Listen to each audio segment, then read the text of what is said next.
Karena Yesus bangkit, maka kita pun harus bangkit.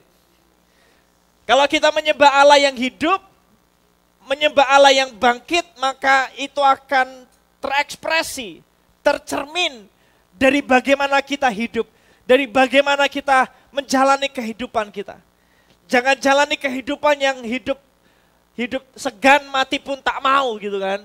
Kayak zombie jalan gitu, ya whatever will be. Apapun yang terjadi dalam hidupku terjadi, nggak ada kehidupan gitu.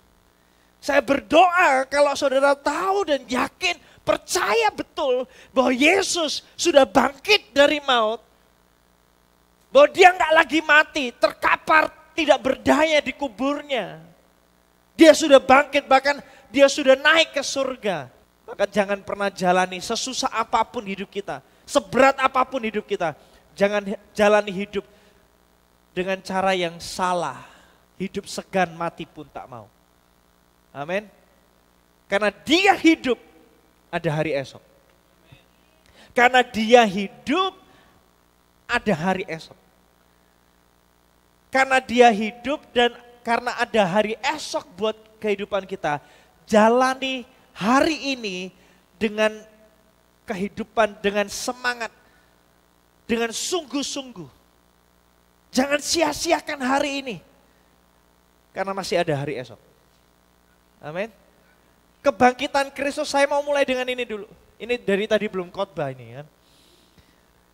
Kebangkitan Kristus itu bukan hanya terjadi 2000 tahun yang lalu. Betul, terjadinya 2000 tahun yang lalu. Tetapi kebangkitan Kristus itu membawa dampak yang besar dalam kehidupan kita hari ini. Kebangkitan Kristus itu bukan cuma sekedar peristiwa yang kita peringati setiap tahun, enggak. Tujuan kita mengingatnya adalah membuat kita seharusnya menambah hidup dalam sebuah kepercayaan penuh bahwa dia sudah bangkit.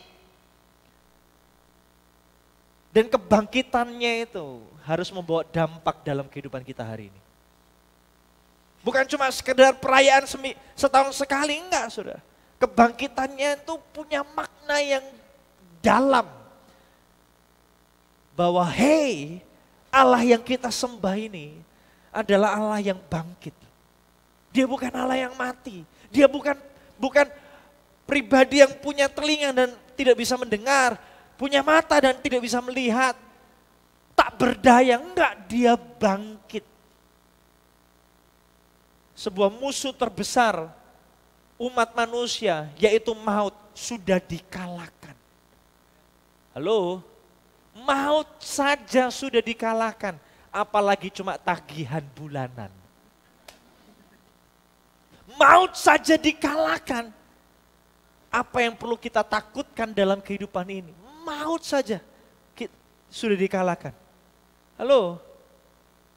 Harusnya dari depan ke belakang, kanan ke kiri, semua kita ini orang-orang yang tidak takut mati. Lah kalau kita ini sudah jadi orang yang gak takut mati karena kebangkitan Kristus, maut saja kita nggak takut, apalagi yang lain.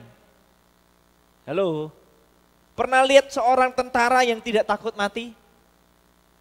Gimana lihat orang tentara yang nggak takut mati? Maju ke medan perang tuh kan dengan yakin gitu kan.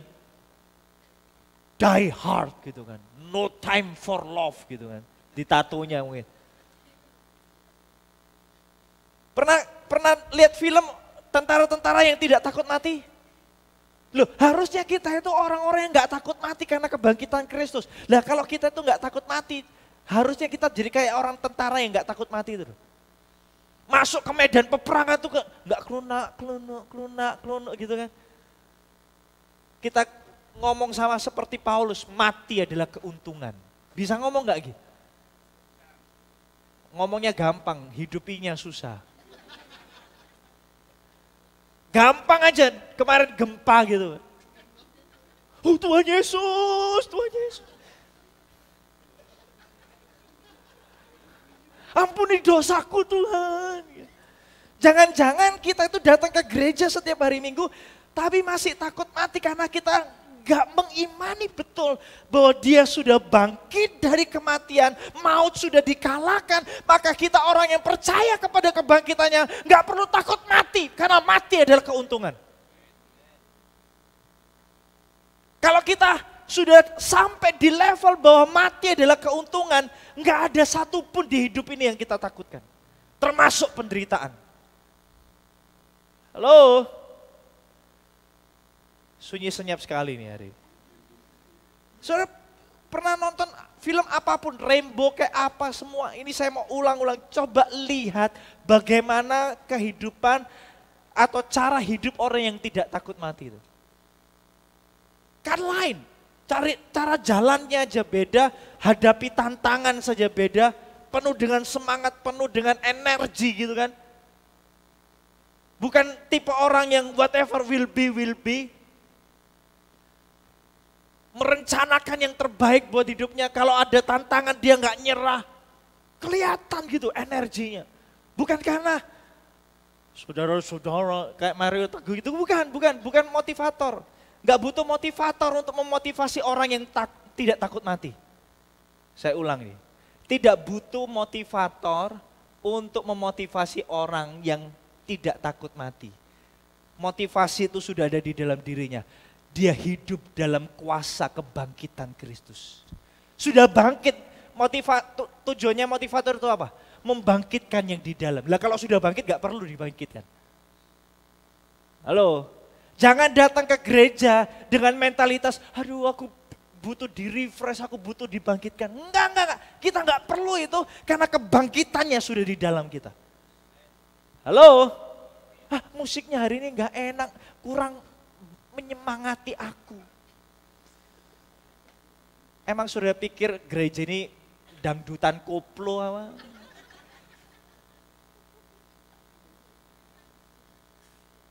Kita tidak perlu suasana, kita tidak perlu keadaan yang di luar kita untuk membangkitkan kita. Karena ada sebuah kepercayaan penuh bahwa Yesus sudah bangkit dan menang atas maut. Kita enggak takut apapun. Karena kita percaya kepada Allah yang hidup. Maut sudah dikalahkan, kita nggak takut mati. Ini belum khotbah, saudara. Kebangkitan Kristus harus punya dampak dalam kehidupan kita. Apa itu dampaknya? Kita pun harus bangkit. Amin. Tidak butuh orang lain untuk membangkitkan kita. Kebangkitan itu terjadi di dalam kita. Sunyi senyap sekali nih. Kalau orang bangkit tuh kedengaran suaranya. Amin. Nah gitu, kelihatan kebangkitannya. Coba lihat kanan kirinya, bangkit. Ini bukan motivator nih ya. 2 Korintus pasal 15 ayat 31, coba lihat. Waktu tinggal 15 menit, luar biasa. 2 Korintus pasal 15 ayat 31 sampai 32. Coba lihat, karena Paulus percaya kepada kebangkitan Kristus, ya. Karena Paulus percaya kepada kebangkitan Kristus, ini yang terjadi sama kehidupan Paulus. Apa itu? Yang pertama, coba lihat. Saudara-saudara, tiap-tiap hari aku berhadapan dengan maut. Demi kebanggaanku akan kamu dalam Kristus Yesus Tuhan kita, aku katakan dalam bahwa hal ini apa? Benar. Paulus berkata, aku nggak takut menghadapi maut setiap hari. Malah bangga katanya. Karena aku nggak takut maut, karena aku percaya Yesus sudah bangkit. Ayat 32 coba lihat. Kalau hanya berdasarkan pertimbangan-pertimbangan manusia saja, aku telah berjuang melawan binatang buas di Efesus. Apakah gunanya hal itu bagiku? Jadi Paulus berkata, aku menghadapi penganiayaan, aku menghadapi binatang buas itu bukan berdasarkan motivasi manusia. Bukan berdasarkan pemikiran manusia, bukan berdasarkan pertimbangan manusia, untung rugi buat hidupku. Enggak, aku melakukan itu karena sebuah kesadaran, sebuah kepercayaan bahwa aku melayani Yesus yang sudah bangkit dari maut. Oleh karena itu, aku berani hadapi penganiayaan, aku berani hadapi binatang buas. Enggak takut aku. Saudara ngerti maksudnya? Apa yang terjadi dalam kehidupan Paulus hari itu? Dia nggak habis dengerin Mario Teguh dan hidupnya jadi termotivasi, enggak. Bukan karena pertimbangan dan pemikiran manusia. Dia berani hadapi binatang buas dan tantangan yang begitu rupa. Dia berani seperti itu. Dia rela seperti itu. Karena dia melayani Yesus yang sudah bangkit. Saudara nangkep ini enggak? Kalau saudara nangkep ini, kehidupan saudara akan jauh berbeda, saudara. Tantangan yang terberat yang Paulus seharusnya perlu takutkan, dia nggak perlu takut lagi karena Yesus sudah bangkit, maut sudah dikalahkan. Dia jalan di dalam kemenangannya. Coba lihat lagi. Apakah gunanya hal itu bagiku? Jika orang mati tidak dibangkitkan, maka marilah kita makan dan minum, sebab besok kita akan mati. Paulus percaya kebangkitan Kristus itu bukan hanya terjadi kepada diri Tuhan Yesus saja, tapi kebangkitan Kristus itu merupakan cikal bakal, merupakan hak sulung, merupakan contoh, teladan yang akan semua kita akan alami. Bahwa kita akan dibangkitkan dari kematian sama seperti Kristus sudah dibangkitkan. Itu yang tidak dipunyai agama. Dan karena Paulus hari itu menyadari betul kalau aku mati sekarang, itu bukanlah akhir kehidupanku, karena akan ada hari esok aku akan dibangkitkan. Sebuah kebangkitan, dia hidup dengan kesadaran, mati pun aku akan dibangkitkan. Amin. Amin. Dan itu yang terjadi sama Paulus. Buat Paulus kebangkitan Kristus, dengar ini baik-baik, menjamin adanya masa depan. Kebangkitan Kristus di mata Paulus, di hatinya Paulus adalah sebuah jaminan bahwa Tuhan selalu punya masa depan buat kehidupan Paulus. Bahkan sekalipun hari ini dia mengalami kematian, besok dia akan mengalami kebangkitan. Masa depan masih tersedia. Karena mati adalah sebuah akhir buat orang dunia. Mati adalah sebuah titik, the end, selesai buat orang dunia. Makanya orang dunia akan selalu takut mati. Mereka pikir bahwa ini adalah akhir dari segala sesuatunya. Tapi kalau yang akhir itu ternyata bukan akhir, dan dari akhir itu masih tersedia masa depan, maka sebenarnya kebangkitan Kristus menjamin selalu adanya masa depan buat hidup kita. Tidak peduli apa yang terjadi sama hari ini. Maknai kebangkitan Kristus dengan sebuah keyakinan, dengan sebuah kesadaran bahwa selalu ada masa depan. Amin. Coba lihat kanan kiri. Katakan sama mereka dengan yakin. Ada masa depan. Karena ada masa depan, maka jangan terlalu terfokus. Karena ada masa depan, maka apa yang terjadi sama hari ini punya makna, punya arti. Gak sia-sia. Karena ada hari esok, semua yang kita kerjakan, semua yang kita alami, semua yang kita nikmati, jadi berarti gak sia-sia. Karena ada to be continue-nya. Kalau gak ada hari esok, maka semua yang kita alami hari ini sia-sia, gak ada purpose-nya, gak ada tujuannya. Gak ada benang merahnya, gak ada kelanjutannya. Episode 1 itu penting, itu punya makna karena ada episode 2. Saudara ngerti maksudnya? Hari ini berarti punya makna penting karena masih ada hari esok. Saudara bingung gak? Enggak kan?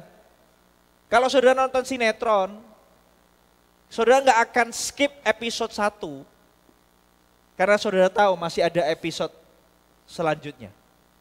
Episode 1 itu penting, sama pentingnya dengan episode. Tidak peduli apa yang terjadi di episode 1 itu, pergumulan kayak kemenangan kayak gak peduli. Baik atau buruk di episode 1, itu penting terjadi, itu perlu terjadi. Karena ada episode selanjutnya. Halo?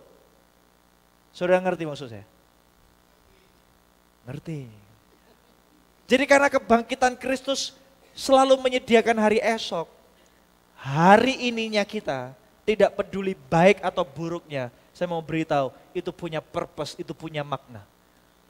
Itu punya tujuan yang Tuhan sengaja set. Yang Tuhan sengaja create buat kehidupan kita. Karena Tuhan punya purpose di masa yang akan datang. Oh, saya berdoa saudara nangkap ini. Amin. Maka itu jangan terlalu terfokus dengan keadaan hari ini kita. Jangan terlalu terpatok seolah-olah hari ini adalah akhir dari segala sesuatu. Entah itu baik, entah itu saudara kurang, entah saudara limpah. Keluarkan PPT-nya. Karena masih ada masa depan.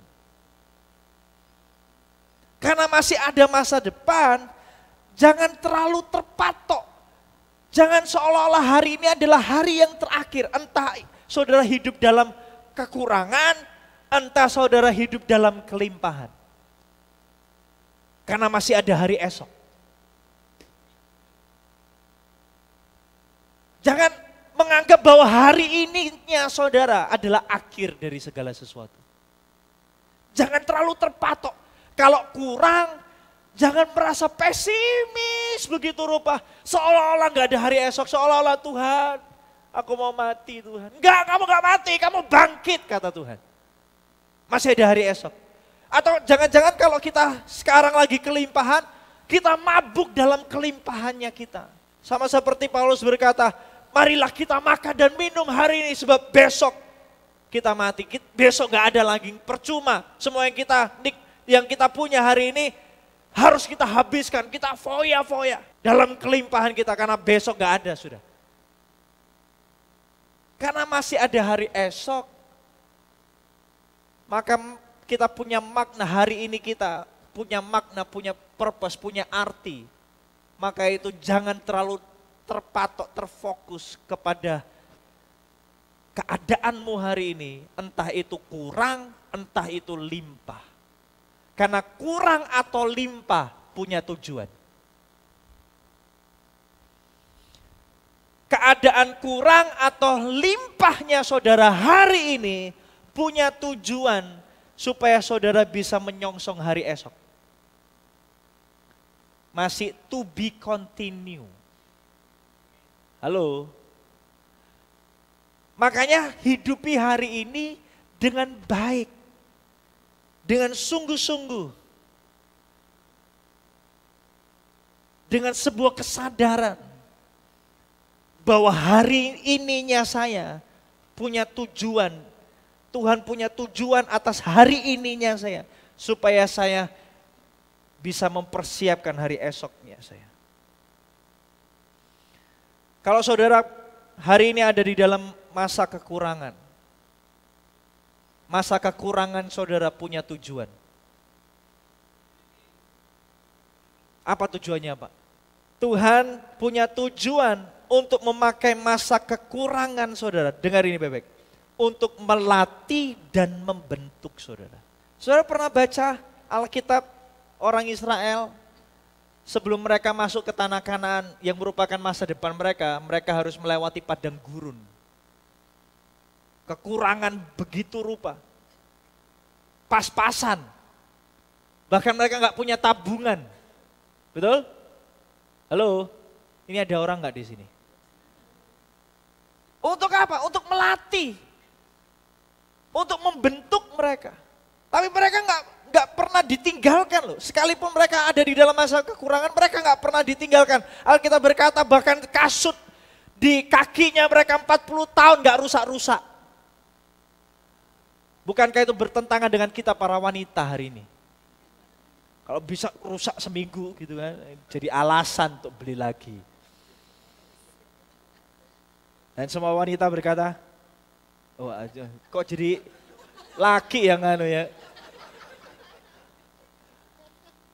Tapi bayangkan tuh penderitaannya luar biasa waktu itu mereka nggak bisa ganti-ganti.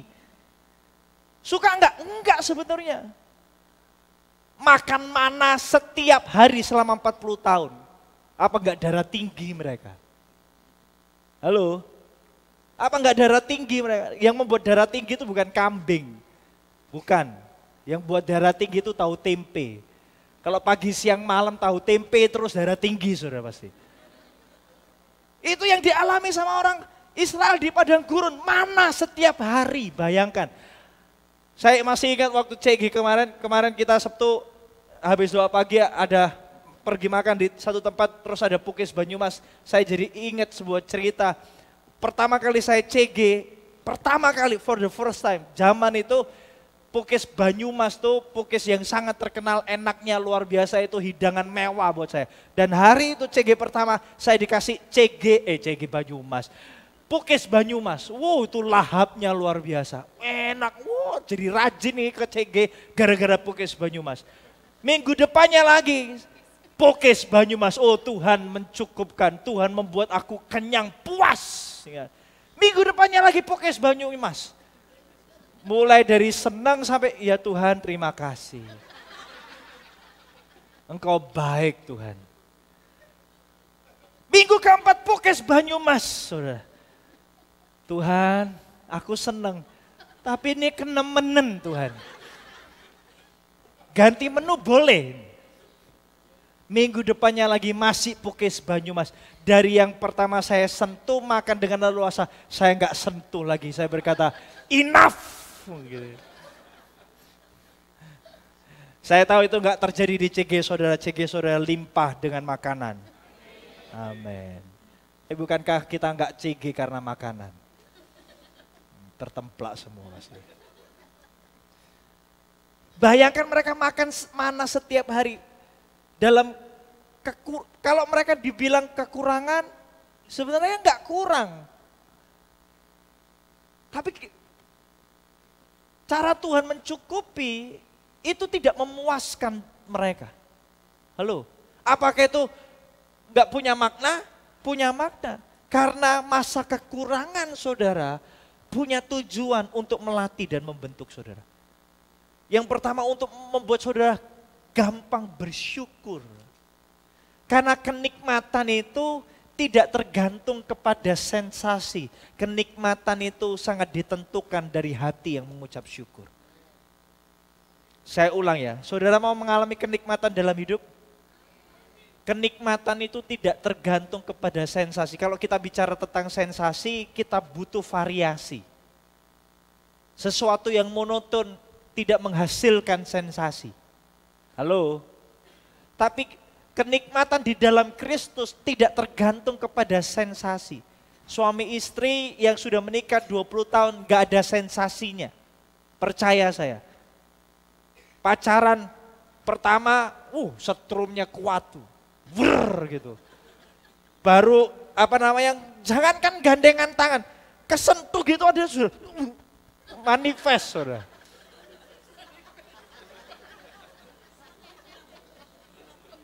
Betul nggak? Itu sensasi karena itu pertama kali saudara bersentuhan. Rrr gitu. Nyaut nyamber. Coba sudah nikah 20 tahun. Orang listrik. Gak ada. Gak ada sensasinya lagi saudara. Tapi apakah pernikahan kita tidak bahagia? Apakah pernikahan kita tidak nikmat? Sama sekali enggak. Karena kenikmatan tidak tergantung kepada sensasi. Kalau saudara hidup hanya berdasarkan sensasi, saudara enggak akan bisa menikmati kehidupan. Percaya saya. Karena saudara akan sibuk mengejar hal baru yang menciptakan adrenalin dalam hidupmu. Halo, kenikmatan hidup itu selalu terjadi ketika saudara mengucap syukur. Ketika ketemu mana setiap hari, terima kasih Tuhan. Bukankah itu luar biasa loh? Tuhan kau hari ini masih ingat aku. Tuhan masih kirimkan aku mana, Tuhan gak lupa, terima kasih Tuhan. Rasanya sama kayak ketumbar, gak beda, kemarin bukan rasa cheese, hari ini coklat, gak sama ketumbar. Tapi terima kasih Tuhan. Terima kasih ini kasut gak ganti-ganti dari 2 bulan lalu, walaupun gak sale, tapi terima kasih Tuhan, kasut ini setia menemani aku 40 tahun ini karena tanganmu yang kuat. Gak sensasional sih. Tapi bukankah itu bentuk pemeliharaan Tuhan buat hidup kita? Coba lihat kanan kiri, dengar ini khotbah tentang kamu.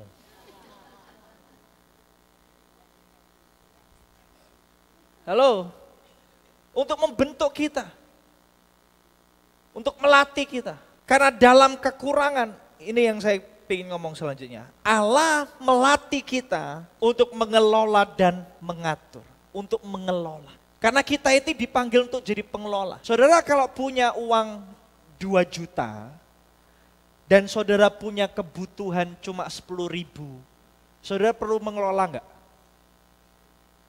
Halo? Kalau saudara punya uang 2 juta, dan saudara cuma butuh 10.000, saudara perlu pengelolaan enggak? Enggak perlu, kenapa? Lalu limpah kok. Halo? Saudara enggak perlu kelola. Karena makanya ada orang buang-buang uang gitu kan. Kayak orang susah aja. Parkir 5.000 kasih 50.000. Sambil kipas-kipas. Kenapa? Karena kebutuhannya jauh lebih kecil. Dia enggak perlu pusing mengelola. Hambur-hambur kan enggak masalah. Tapi kalau saudara butuh 30.000 dan hari ini saudara cuma punya 10.000, itu.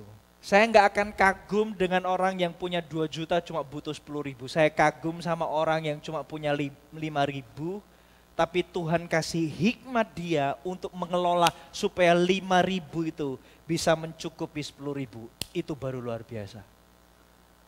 Saudara mau mujizat? Ada mujizat dalam pengelolaan saudara.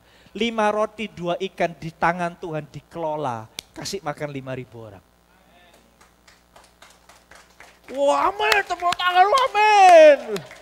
Rasa no dewe. Di momen saudara butuh 10.000, jangan give up saudara. Minta Tuhan hikmat untuk memberi saudara kemampuan mengelola. Mengelola yang 5.000 itu, gimana supaya cukup? Mungkin gak Pak? Mungkin. Pandailah mengelola, membedakan apakah ini perlu untuk dikeluarkan. Namanya pengelolaan itu saudara akan tahu ini pengeluaran yang perlu, ini pengeluaran yang enggak perlu. Betul, itu namanya pengelolaan. Dikelola, dikembangkan uang itu, enggak diem aja. Shalom.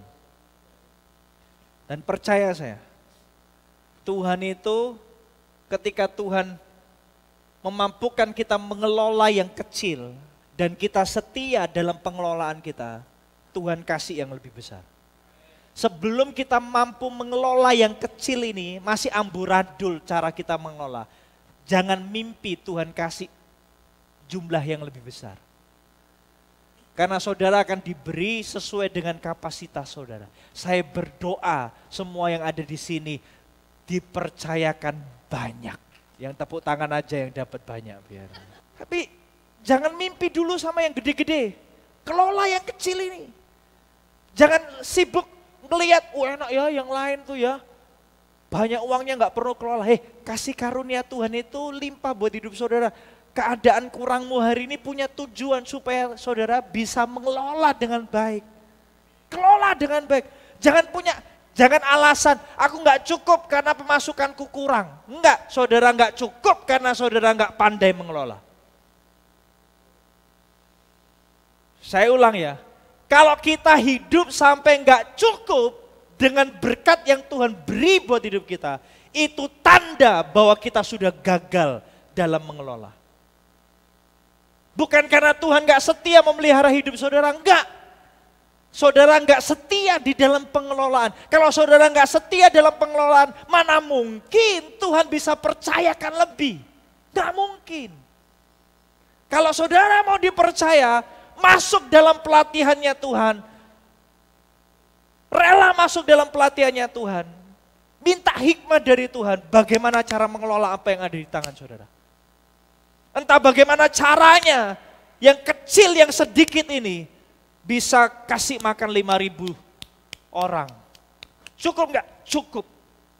Ada mujizat di dalam hati yang mau mengelola. Percaya saya. Percaya saya. Ada mujizat di dalam hati yang mau mengelola. Ada pasti. Saya enggak akan takut saudara hidup dalam kekurangan. Tuhan akan cukupi. Yang saya takutkan adalah saudara enggak setia dalam pengelolaan. Isinya grundel aja update status di media sosial. Enggak cukup, enggak cukup. Emang Tuhan punya medsos?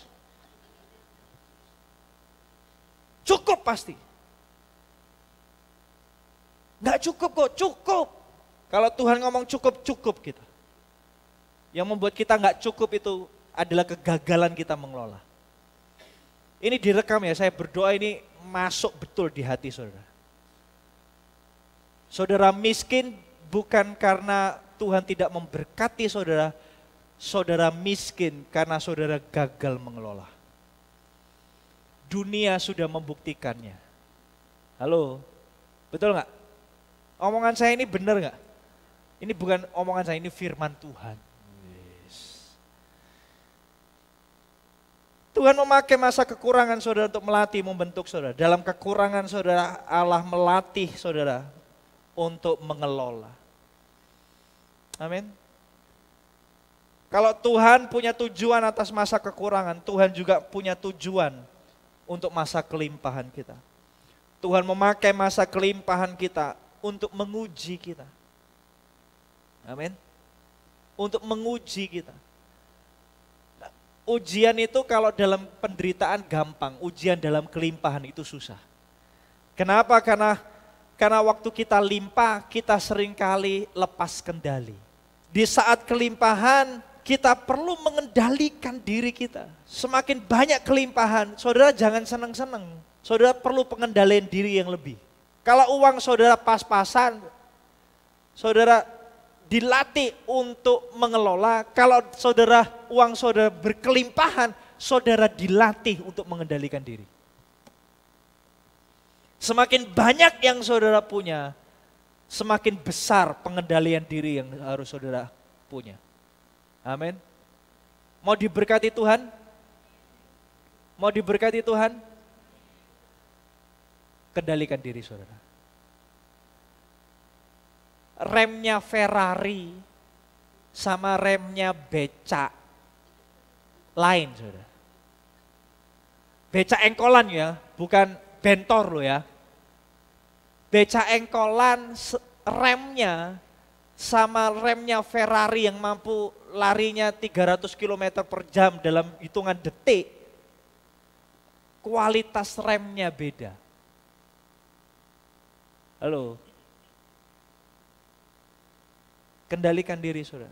Paulus tadi berkata, karena aku punya hari esok. Itu jadi alasan supaya aku tidak habiskan hari ini di dalam kelimpahanku cuma untuk makan dan minum sia-sia. Semakin besar kelimpahan yang saudara punya, saudara perlu pengendalian diri yang semakin kuat. Tanda saudara bisa mengendalikan diri adalah saudara tidak menghabiskan apa yang tersedia untuk hari ini. Tanda saudara mengendalikan diri, saudara bisa saving, saudara bisa menyimpan. Jangan habiskan apa yang tersedia untuk hari ini, simpan untuk hari esok. Karena hari esok masih ada. Kalau hari ini saya punya 2 juta dan kebutuhan saya cuma 10.000 dan saya tidak punya pengendalian diri, saya habiskan semua 2 juta. Karena besok saya punya iman bahwa besok Tuhan sediakan 2 juta lagi. Halo, enggak, simpan. Saudara harus punya target, saudara harus punya alokasi. Berapa yang harus aku simpan? Dan saudara harus kendalikan diri. Karena kalau saudara enggak bisa mengendalikan diri, saudara akan hanyut dalam kelimpahan saudara.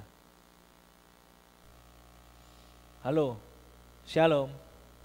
Kelimpahan itu kadang-kadang bukan berkat. Kelimpahan itu justru kutuk bagi orang yang tidak bisa mengendalikan diri. Nggak butuh beli, ya kan? Nggak butuh, nggak apa-apa lah. Pokoknya seneng. No. Kita perlu kendalikan diri, kekang. Kekristenan itu bukan bicara tentang kelimpahan, kekristenan bicara tentang pengendalian diri, bahwa di dalam kelimpahan kita tetap memandang, kita tetap fokus akan hari esok kita. Amin. Amin. Saudara diberkati hari ini. Kebangkitan Kristus memberikan hari esok buat hidup kita. Jangan terfokus kepada apa yang terjadi hari ini. Yang terjadi hari ini punya purpose, punya tujuan untuk hari esok, saudara. Entah dalam kekurangan, entah dalam kelimpahan. Kalau saudara kurang, itu artinya Tuhan melatih dan membentuk saudara. Kelola dengan baik. Minta Tuhan hikmat mengelola dengan baik. Kerja yang rajin. Kelola yang sedikit itu. Saudara pernah dengar cerita enggak orang-orang yang hidupnya itu pas-pasan, anaknya 10. Loh, serius. Tapi anaknya bisa jadi orang semuanya. Ternyata bisa loh. Istri saya pernah cerita, dia pernah ketemu sama orang yang cuma punya penghasilan 300.000. 1 bulan. Zaman itu. Zaman istri saya masih sekolah S2 waktu itu. 300.000. Tapi tahukah saudara, dia punya rumah, nggak ngontrak. Punya rumah dari uang cuma 300.000. Gimana caranya?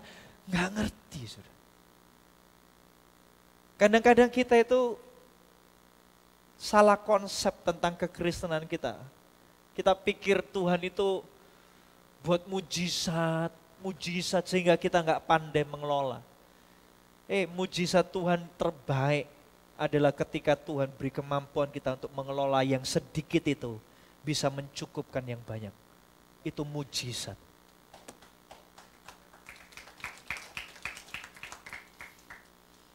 Amin. Amin. Kalau perlu makan cuma nasi putih sama kecap, kita sudah kebanyakan protein, gak apa-apa, cukup. Makan tahu, pokoknya perut kita terisi. 1.000 dapat 5, makan dengan ucapan syukur. Cukup, kelola dengan baik. Gak makan pizza gak masalah. Tetap masuk surga saudara. Saudara kalau ke surga saudara gak akan ditanya sudah makan pizza belum? Enggak. Tahu tempe cukup bagiku. Karena Kristus is more than enough for me. Saudara perlu dengar khotbah-khotbah seperti ini. Saya berdoa, Tuhan beri mujizat buat hidup kita untuk pandai mengelola. Sehingga Tuhan bawa kita dalam sebuah kelimpahan. Kalaupun limpah, kita bisa kendalikan diri kita. Amin.